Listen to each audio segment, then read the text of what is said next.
Hello दोस्तों, कैसे हैं आप सब। ट्रेंडिंग स्टार खेसारी लाल यादव का नए सॉन्ग को आज ही सुबह में बेस्ट भोजपुरी के यूट्यूब चैनल से सुबह में 6:30 में फुल वीडियो में रिलीज कर दिया गया है। इस सॉन्ग का नाम है नींबू खरबूजा भइल 2। इस सॉन्ग को आप लोग नहीं सुने हैं तो जाकर सुनिए बेस्ट भोजपुरी के यूट्यूब चैनल से। आप लोग इस सॉन्ग को एक बार सुनिएगा तो मन नहीं भरेगा, तो आप लोग इस सॉन्ग को 5 से 6 बार सुनिएगा तो ऊपर भी मन नहीं भरेगा। इतना ज्यादा इस सॉन्ग में क्वालिटी है। इस सॉन्ग के बारे में व्यूज और लाइक्स के बारे में बात किया जाए तो 29 मिनट में 13,000 से ज्यादा लाइक्स, 4,000 से ज्यादा कमेंट, 3,000 से ज्यादा व्यूज। नए चैनल के कारण व्यूज को अपडेट नहीं कर पा रहा है।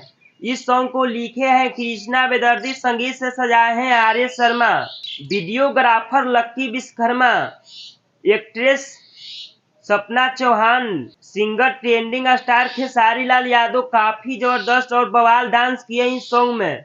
भोजपुरिया फैंस को ये गाना काफी ज्यादा पसंद आने वाला है।